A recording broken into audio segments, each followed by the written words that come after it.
সাবিত্রী মা, আমাকে একটু সাহায্য করবি? আমার হাতে হাতে একটু কাজ করে দে। আজকে আমার অনেকটা দেরি হয়ে গেছে। কেন যে এত দেরি হলো? আমি কোনো কাজ করতে পারবো না। আমাকে দয়া করে কোনো কাজ করতে বলবে না। আমার মাথা এমনিতেও ঠিক নেই। সে কি, তোর আবার কি হলো রে? দেখ, যদি কাজের প্রয়োজন না হতো তাহলে তোকে আমি করতে বলতাম না, কিন্তু আমার দরকার। একটু কাজ করে দে না মা। তুমি কি ভেবেছো তোমার ওই নিরামিষ হোটেলের জন্য আমি তোমাকে কাজ করে দেব? যদি বাড়ির কাজ করতে বলতে তাহলে আমি করতে পারতাম, কিন্তু এই হোটেলের জন্য আমি কাজ করতে পারবো না। বাড়ির কাজ আর হোটেলের কাজ আছে নাকি? তুই তো হোটেলে গিয়ে কাজ করছিস না, বাড়িতেই করছিস। আমাকে একটু সাহায্য কর না মা। তোমাকে কতবার বলবো যে আমি কাজ করতে পারবো না? বারবার একটা কথা বলো না তো। তোমার এই বকবকানোর জন্য তোমাকে আমার পছন্দ হয় না। ঠিক আছে মা, এত রাগ করতে হবে না। তুই যা, আমি বুঝতে পেরেছি তোর মাথা গরম। তোমার কারণেই তো মাথা গরম হয়। একটু শান্তি মতো থাকতেও দাও না। আমার নিজের মা যদি থাকতো তাহলে আমার এই অবস্থা হতো না।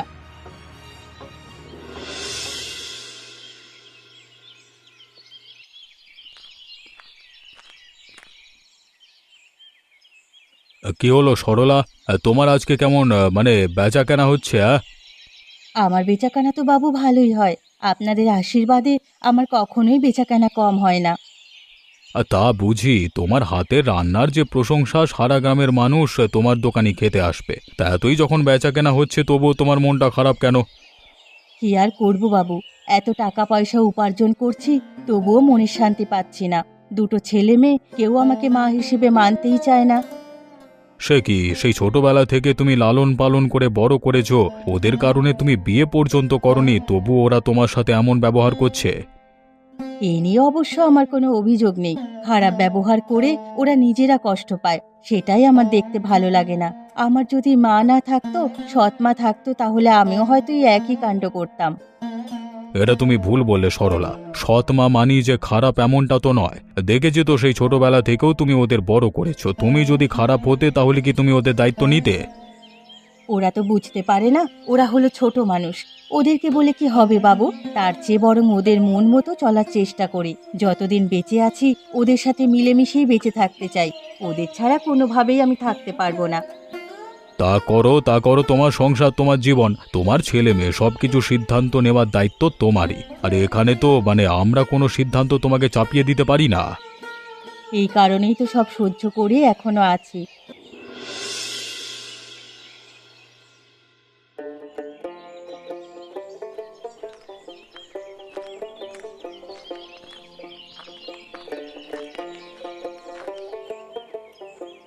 কিরে লালটু, কোথায় যাচ্ছিস? তোর মায়ের নিরামিষ হোটেলে নাকি? তোর মা একটা জব্বর কাজ করেছে, একটা হোটেল দিয়ে বসেছে বাজারের মাঝখানে। কোনো কাজ মানে লাজ আর শরম নেই, হ্যাঁ? একদম বাজে কথা বলবি না। উনি আমার মা নন, উনি আমার সৎ মা। তাই আমার সৎ মাকে নিয়ে আমাকে কথা শোনাতে আসবি না। সে কি রে, কথা শোনাতে যাব না মানে? কথা কেন শুনবি না? তোর মা উপার্জন করে, সেই টাকা দিয়েই তো তোরা চলছিস। তাহলে তো কথা শুনতেই হবে, শত হলেও পাপের টাকা তো। পাপের টাকা মানে? আমার মা তো কোনো পাপ করছে না, একটা হোটেল চালাচ্ছে। এটা তোমাদের এত সমস্যা কিসের আমি বুঝি না। এখানে পাপের কি আছে? পাপের কিছু নেই মানে? এই যে বাজারে এত পুরুষ লোকের মধ্যে তোর মা একটি বিধবা মহিলা ওই ব্যবসা করছে, এটা কি ভালো কাজ? এটা যে ভালো কাজ নয় সেটা আমি অবশ্যই জানি, তাই বলে যে এটা পাপের কাজ এটা আমি বলতে পারছি না। এটা আবার তুই বলবি কিভাবে? আরে পাপের টাকায় তো খাস, তাই এটা স্বীকার করতে লজ্জা লাগবে, তাই না? এবার কিন্তু বেশি বাড়াবাড়ি হয়ে যাচ্ছে বলা। তোদের ব্যক্তিগত জীবন নিয়ে আমি কখনো কিছু বলেছি? তবুও তোরা আমার পেছনে কেন লেগে থাকিস, যেখানে ভালো করেই জানিস ওই মহিলা আমার আসল মা নয়। এই একটা কথা শুনি আর কতজনকে বসিয়ে রাখবি শুনি? যত দ্রুত সম্ভব তোর মায়ের ওই ব্যবসাটা বন্ধ কর, না হলে তোদের কপালে দুঃখ আছে।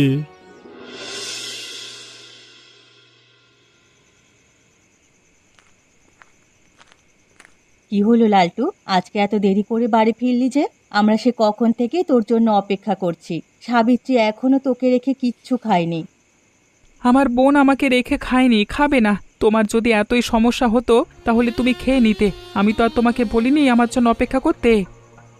এ কি, তোর কথাবার্তা কেন এমন মনে হচ্ছে যে তুই অনেক রেগে আছিস?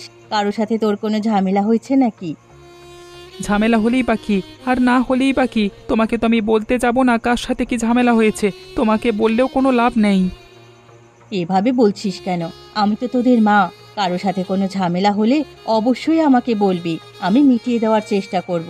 সে ছোটবেলায় কত ঝগড়াঝাটি করেছিস বাচ্চাদের সাথে, আমি সব মিটিয়ে দিয়েছি। ছোটবেলায় সেই ঝামেলা আর এখনকার ঝামেলার মধ্যে অনেকটা তফাৎ আছে। এখনকার সমস্ত ঝামেলা তোমাকে নিয়েই হয়। কতবার বলেছি হোটেলটা চালাতে হবে না, তবুও তুমি আমাদের কোনো কথাই শোনো না। হোটেলটা আছে বন্ধ করতে বলছিস? এই হোটেল বন্ধ করে দিলে আমাদের সংসার চলবে কিভাবে? তোরা দুজনে তো কোনো উপার্জন এখনো করতে পারিস না, তাহলে তো আমাদেরকে না খেয়ে থাকতে হবে। তুমি অন্য কোনো কাজ করতে পারো না? তোমাকে এই ব্যবসায় কেন করতে হবে? গ্রামের লোকজন আমাদেরকে শুধু কথা শোনায়। গ্রামের লোকজন তো অনেক কিছুই বলবে, সে নিয়ে মাথা ঘামালে চলবে নাকি? তোমার মাথা না ঘামালেও আমাদের মাথা ঘামাতে হয়। আমরা সমাজে চলাফেরা করি, আমরা বুঝি সমাজ কি, সমাজে আমাদের জায়গাটা কোথায় সেটা আমরা জানি। যদি আমাদের সাথে থাকতে হয় তাহলে এই হোটেলের ব্যবসা তোমাকে বন্ধ করতে হবে।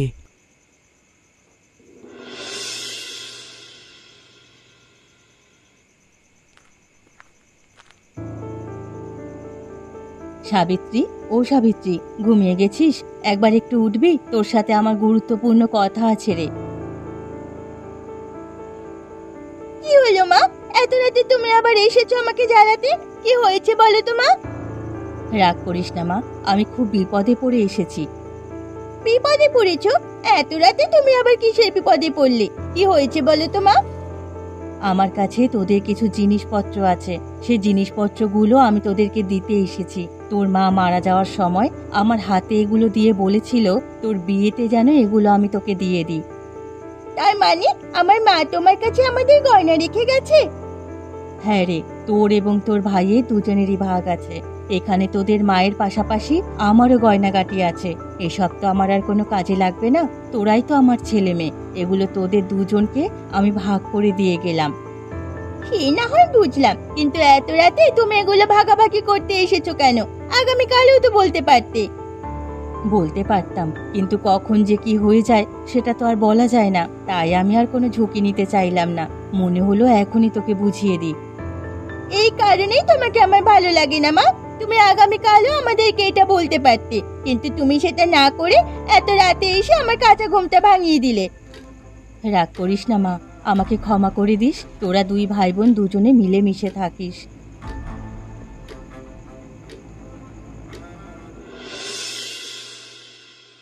হায় হায় রে, মেয়েটা এতটুকু বয়সে মারা গেল, আর মারা যাবেই না কেন?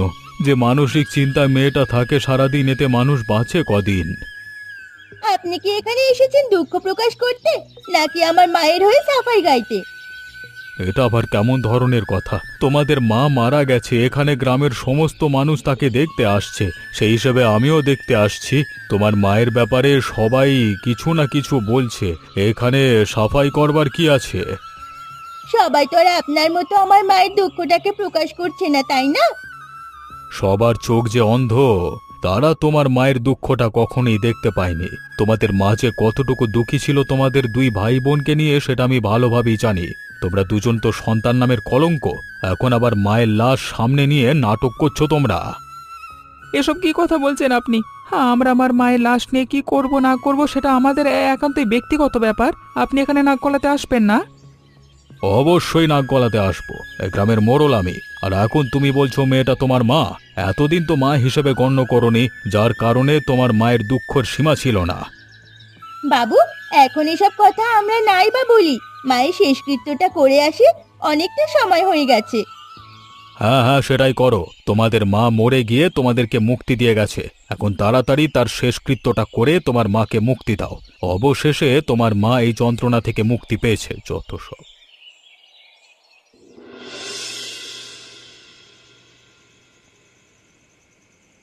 কি রে দিদি, কোনো খাবার কি আছে নাকি, না এখন না খেয়ে থাকতে হবে? না খেয়ে থাকা ছাড়া আর কোনো উপায় আছে? ঘরে কোনো খাবার নেই। এদিকে টাকা পয়সা যা ছিল তা মায়ের শেষকৃত্য করতে এই দুদিনেই তো চলে গেল। তাহলে এখন কি হবে? এভাবে না খেয়ে দিন কাটাবো কিভাবে? আমরা তো কোনো কাজবাজ করি না। কাজবাজ করি না? এখন আমাদেরকে কাজবাজ খুঁজতে হবে, নাহলে কোনোভাবেই আমরা বেঁচে থাকতে পারবো না রে। কিন্তু আমরা তো কোনো কাজই পারি না। ছোটবেলা থেকে মা আমাদেরকে কোনো কাজ করতে দেয়নি, হঠাৎ করে কোনো কাজ করব, আমাদের কাজ কে দেবে? একটা কাজ করি চল, আমরা মতিলাল বাবুর কাছে গিয়ে কাজ খুঁজি। মতিলাল বাবু ভালো মানুষ, উনি অবশ্যই আমাদেরকে কাজ দেবেন। হ্যাঁ, এখন তো দেখছি সেটাই করতে হবে, কারণ হাতে একটা টাকা পয়সাও নেই, দুপুরেও কিছু খাইনি, এখন না খেয়ে ঘুমাতে হবে। আজকে রাতটা একটু কষ্ট করে কাটিয়ে নে, কালকে মতিলাল বাবু কোনো কাজের সন্ধান দিলে সে কাজ করে না হয় টাকা এনে রান্না বান্না করতে পারবো আমরা। ঠিক আছে, তোকে যেতে হবে না, আমি কালকে সকালে নিজে গিয়ে মতিলাল বাবুর সাথে কাজ করব। আর তোর বাইরে কাজ করতে হবে না, তুই বাড়িতে রান্না বান্না করবি। ঠিক আছে, তাহলে তাই হবে। এখন একটু জল খেয়ে ঘুমিয়ে পড়।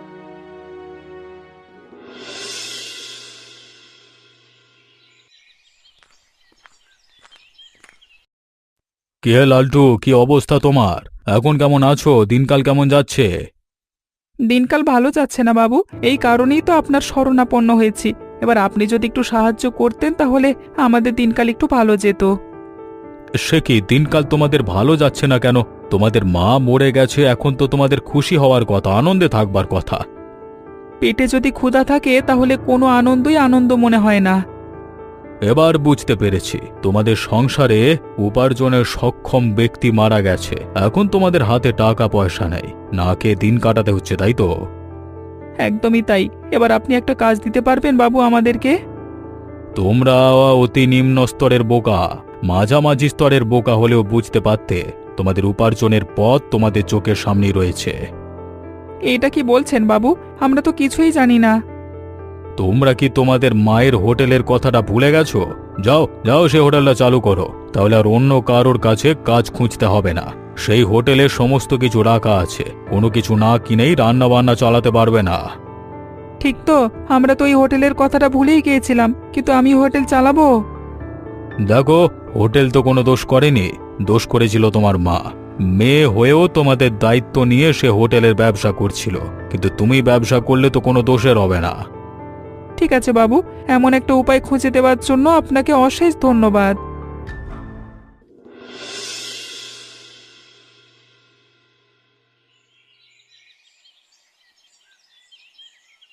কি খাবেন দাদা? এখানে কি কি খেতে পাওয়া যায় বলো তো? এখানে যেটা একদম ভালো খেতে সেটা তুমি নিয়ে এসো। এখানে তো আমিষ কিছুই পাবেন না, এখানে হলো নিরামিষের তরকারি। আপনাকে আমি নিরামিষ কয়েক পদের তরকারি খাওয়াতে পারি। ঠিক আছে, তুমি না হয় সেটাই নিয়ে এসো, একটু তাড়াতাড়ি আসবে, আমার হাতে তাড়া আছে।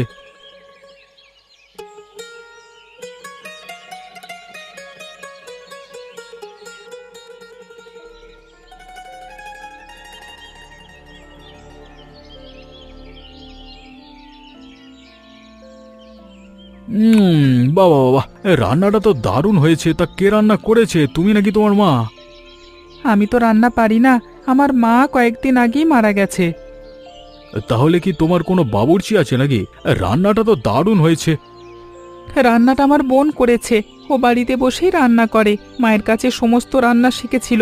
বলতে গেলে মা নিজেই শিখিয়েছিল, সেই দিয়ে মায়ের মৃত্যুর পর এখন হোটেলটা আমরা চালাচ্ছি। তাহলে তো তোমার বোনের ভালোই গুণ রয়েছে। ওই আর কি। তা আপনি এই গ্রামে নতুন নাকি? বলতে পারো সেটাই। আমি শহরে থাকি, মাঝে মধ্যে বিভিন্ন গ্রামে ঘুরে বেড়াই। আজকে তোমাদের গ্রামে এসেছি। বিভিন্ন গ্রামে ঘুরে বেড়ান মানে? আপনি কোনো কাজ করেন না? করি তো, বিভিন্ন গ্রামে ঘুরে ঘুরে আমি ব্যবসা সন্ধান করি। কোথাও কোনো ভালো ব্যবসা পেলে আমি সেটাই শুরু করে দিই, তারপর যদি আরো ভালো ব্যবসা পাই তাহলে আবার সেটা শুরু করি। এভাবেই আমার দিন চলছে, আমার সংসারে কেউ নেই তো। যাক ভালোই। হ্যাঁ, আবার আসবেন হ্যাঁ আমাদের হোটেলে তাহলে। অবশ্যই অবশ্যই, তোমাদের হোটেলে এত সুস্বাদু খাবার খেয়েছি, আবার তো আসতেই হবে।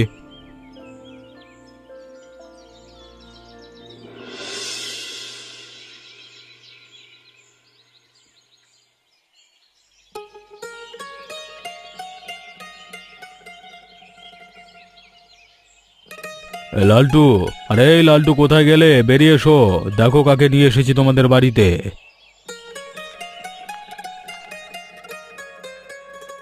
এ কি বাবু আপনারা? আর আপনি তো সেই অতিথি যে গতকাল আমাদের হোটেলে এসেছিলেন, তাই না? একদম তাই, এই অতিথি সেই অতিথি। এই অতিথি তোমাদের জন্য একটা দারুণ প্রস্তাব নিয়ে এসেছে। দারুণ প্রস্তাব, সেটা আবার কি?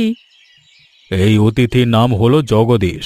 ও হয়তো তোমাদেরকে বলেছে ও বিভিন্ন গ্রামে ঘুরে ঘুরে ব্যবসা খুঁজে বেড়ায়। এবার আমাদের গ্রামে এসে নতুন একটা ব্যবসার সন্ধান পেয়েছে।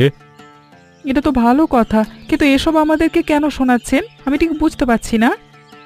আরে আমাকে বলতে দেবে তো নাকি? তার আগেই নিজে বলা শুরু করে দিয়েছো। এর ব্যবসার সাথে তোমার তো সম্পর্ক রয়েছে, আর ও তোমার রান্নাগুলো শহরে নিয়ে প্রতিদিন বিক্রি করতে চায়। এখন তোমরা যদি রাজি থাকো তাহলে এই ব্যবসাটা শুরু হতে পারে। কিন্তু কি বলছেন? আমি তো এই ব্যবসার কিচ্ছু বুঝি না। আমি সবেমাত্র 2 দিন হলো দোকানটা খুলেছি।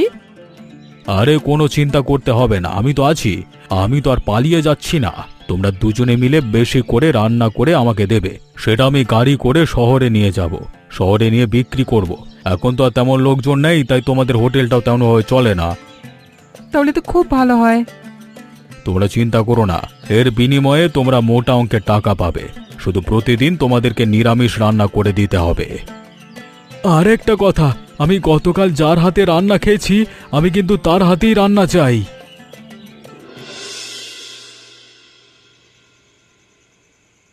দেখলি দিদি, ওই অতিথির কারণে আজকে আমাদের অবস্থাটা কোথায় গেছে। আমরা হোটেলটা আরো বড় করতে পেরেছি। এই গ্রামে এখন আমাদের হোটেলের নামটা খুব বেশি। একটা কথা না বললে নয়, এই সমস্ত কিছুই কিন্তু আমাদের মায়ের জন্যই সম্ভব হয়েছে, কিন্তু আমরা কখনো মাকে বুঝতে পারিনি। গ্রামের লোকেরা নানান ধরনের খারাপ কথা বলতো, এই কারণে আমিও মায়ের সাথে খারাপ ব্যবহার করতাম। কিন্তু আমাদেরকে বড় করতে গিয়েই তো মা ব্যবসায় নেমেছিল, তাই না? আর তাছাড়াও আমি তো এখন এই ব্যবসাই করছি। কই কোনো খারাপ কিছু তো দেখলাম না, তাহলে মানুষজন খারাপ কেন বলে? মানুষ মানুষের খারাপ দেখতে পারে না, তাই হয়তো বলে। কিন্তু মায়ের সাথে আমরা অনেক অন্যায় করে ফেলেছি। মা কোনোদিন একটু শান্তি পেল না। এই নিরামিষের হোটেলটাকে বড় করা মায়ের স্বপ্ন ছিল। আজকে হোটেল বড় হয়েছে, আমাদের রান্না শহরে পৌঁছে গেছে, কিন্তু মা দেখে যেতে পারলো না। হয়তোবা ওপরে বসে আমাদের ওপরে খুশি হয়েছেন। ভাবছে যে ছেলে মেয়ে দুটো তার ব্যবসার মূল্যায়ন কখনো করেনি, সেই ছেলে মেয়ে দুটো হাতে ধরেই তার ব্যবসা আজকে এত উঁচু পর্যায়ে পৌঁছে গেছে। হ্যাঁ রে, মা যেখানেই থাকুক ভালো থাকুক, আর আমাদের সমস্ত কৃতকার্যের জন্য আমরা ক্ষমা প্রার্থী। মা আমাদেরকে ক্ষমা করে দিক।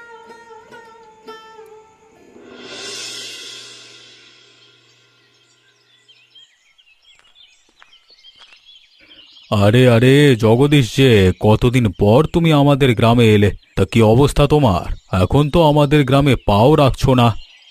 কি আর করব বাবু, ওদিকে শহরের দিকটা তো আমাকেই সামলাতে হয়। ওখানে টাকা পয়সার ব্যাপার আছে, আর এই দিক থেকে রান্না বান্না লোকজন দিয়ে আমি নিয়ে যেতে পারি। এটা তো ভালো কাজ।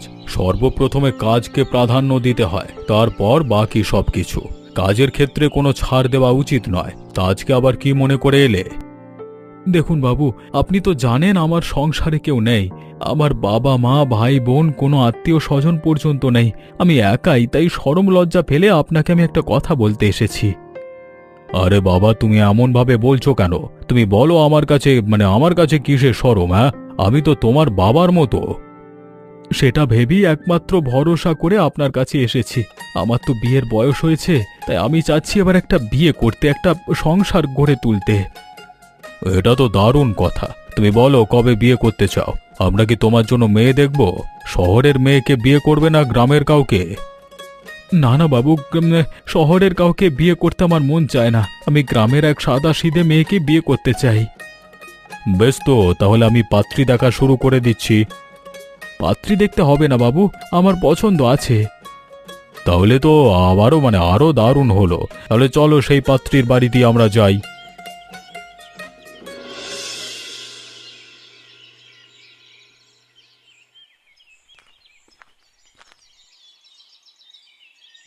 একে জগদীশ, তুমি তো আমাকে সোজা লালটুর বাড়িতে নিয়ে এসেছো।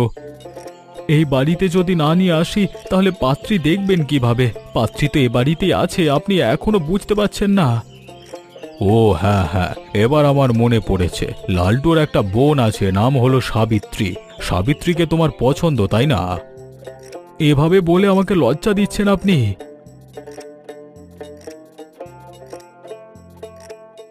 এ কি আপনারা হঠাৎ করে না জানিয়ে আমার বাড়িতে? আরে আসুন আসুন, বসুন। না না, আজকে আমরা বসতে আসিনি। আমাদের ওদিকে আবার অনেক কাজ, বিয়ের আয়োজন করতে হবে। বিয়ে? কার বিয়ে? এই যে আমাদের অতিথি, এই অতিথির বিয়ে। ও, উনি বিয়ে করে ফেলেছেন? হ্যাঁ, বিয়ে করে ফেলেছে, এই কারণেই তো পাত্রী দেখতে এসেছি। তা মা, তোমাদের মানে ওকে পছন্দ তো? মানে কি বলছেন আপনি? আমি কিছুই বুঝতে পারছি না। এখনো বুঝতে পারছিস না দিদি? তোকে জগদীশ দাদার পছন্দ হয়েছে। এখন যদি তুই রাজি থাকিস তাহলে দুজনের বিয়ের আয়োজন করা যেতে পারে। তোদের যা ভালো মনে হয় তোরা সেটাই কর। তাহলে বিয়ের আয়োজন করেই ফেলি। করে ফেলুন বাবু, আমাদের আর কোনো আপত্তি নেই। এমনিতেও জগদীশ দাদাকে আমাদের ভালোই পছন্দ। তবে একটা কথা জগদীশ, বিয়ের পরে কিন্তু সংসার নিয়ে এ গ্রামেই থাকতে হবে, শহরে চলে যাওয়া যাবে না। মঞ্জুর জাহাপনা, আপনি যা বলবেন আমি তাতেই রাজি আছি। দেখলে তো লালটু, অবশেষে তোমার সেই সৎ মায়ের নিরামিষ হোটেলের জন্যই তোমাদের জীবনটা সুন্দরভাবে গোছানো হলো, যা বরাবরই তোমার মা চেয়ে এসেছিল। এমনই মজার মজার গল্প দেখতে আমাদের চ্যানেলটিকে সাবস্ক্রাইব করতে ভুলবেন না।